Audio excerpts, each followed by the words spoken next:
Hi guys, it's Ken here from the Ken's Tech Tips website, and I'm here today with two devices. I've got the Samsung Galaxy Nexus here on the left hand side, which is the world's first Android ice cream sandwich device, and on the right hand side I've got the Samsung Galaxy S2. This was released in June of this year, so it's been out for a few months now. This runs Android 2.3 Gingerbread, which is an older version of Android, but it has the Samsung TouchWiz user interface on top of it, whereas the Galaxy Nexus is a Google experience device. So this has Android as Google have developed it. There's no extra software here from Samsung, whereas this one does. So what I want to do in this video is I want to go through some of the similarities, some of the differences between these two devices, and hopefully help you to kind of make your mind up on which one you'd like to buy.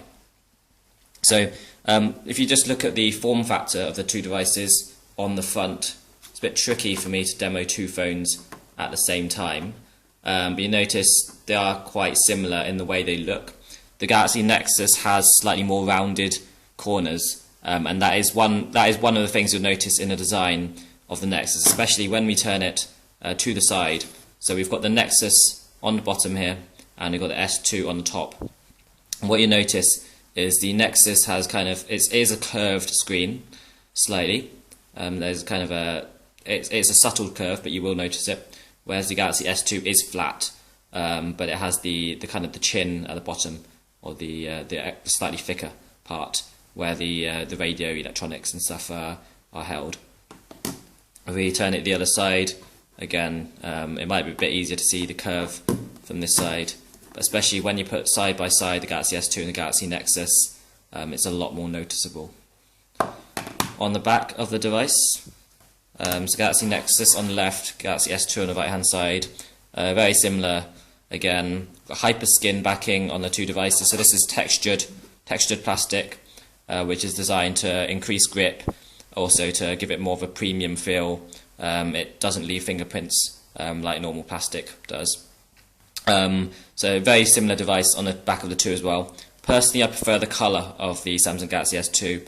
I do prefer the black to grey, personally, but that is a matter of personal preference. Moving on to some of the specifications of the two devices. So both of them are powered by quite similar processors, both dual-core 1.2 GHz. I've noticed now in every single day use, the Galaxy S2 does seem to be faster. But I mean, it's early days yet, so it's difficult to say.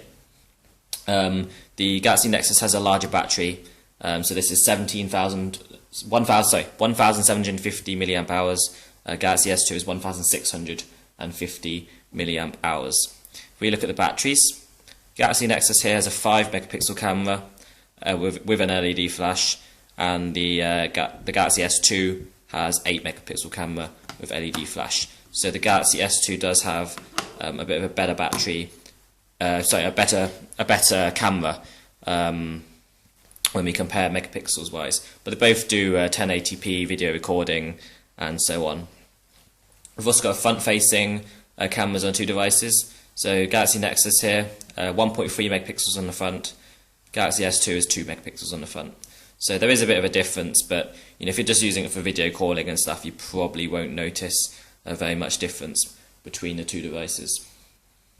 Both of them have HSPA plus radios, so that means you'll get up to 21 megabits per second in the UK, which is the fastest that we can currently get.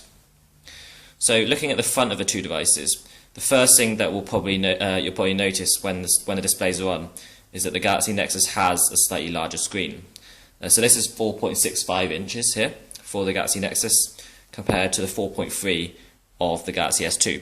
So you do get more screen real estate with the Galaxy Nexus, but in fact the actual usable space isn't actually that much bigger. So if you notice, because the Galaxy Nexus has the navigation buttons here in the bottom on the screen, part of the display is actually used for that. So in terms of actually space of content, there's very little difference between the two devices. But the great thing about having on-screen buttons is that means, for example, say if we open up the video, so you open up the video application, in fact let's open up YouTube, and we can also do that on the Galaxy S2. So Galaxy S2, you notice, got the actual buttons outside the display So let's find YouTube on here somewhere. There we go, there's YouTube. So let's have a look for we'll have a look for Galaxy Nexus video. So just go for this one. So what you'll notice is if we put the two displays side by side, Galaxy Nexus is here on the bottom, Galaxy S2 is on the top. And with the Galaxy Nexus, you normally have the navigation buttons there, but then when you're viewing video, the navigation buttons disappear, and that means you have extra space for your multimedia content. Whereas the Galaxy S2, because the button's actually outside of the display, it's restricted to stay within those 4.3 inches.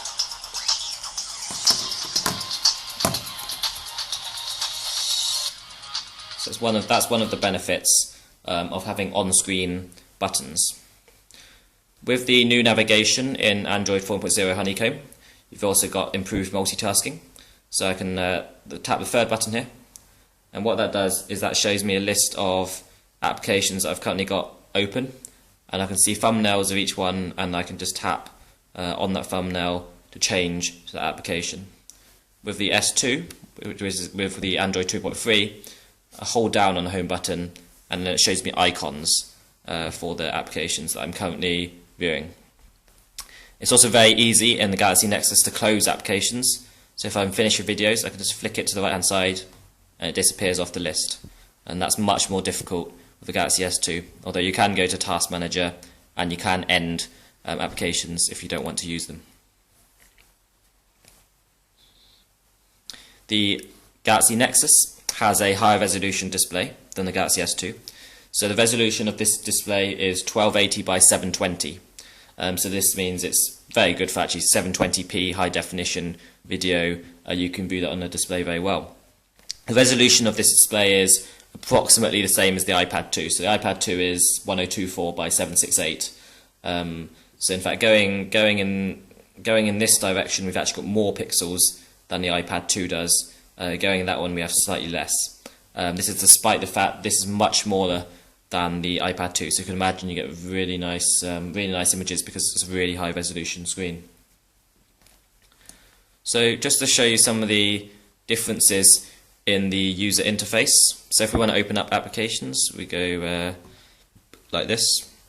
The actual interface of the actual application list does look slightly different on the two devices. You notice the transitions between the screens are different. So the Galaxy S2 kind of slides about. This one, it kind of disappears and reappears. With the Galaxy Nexus Ice Cream Sandwich, the widgets are accessed through a tab here on the top of the display, and then in order to add a widget, you simply go over to that widget, and then you just drop it onto home screen. So say for example, I want to create a widget for let's see, for Google search. Hold that and let's drop it down onto screen, and it appears. With the S2, you kind of do it slightly differently. You go to the home screen, you hold down, and then you go to widgets, and then you can flick through all of the widgets that you've got here at the bottom. So a slightly different interface for essentially doing the same kind of thing. With the Nexus, the 4 buttons at the bottom are slightly different. So you've got phone calls, contacts, messages, and then you've got a web browser there.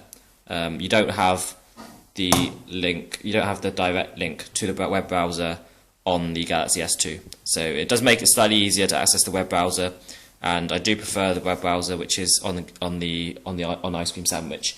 It is a nicer web browser to be using. It's got more features. Its tab browsing is nice, and so on. So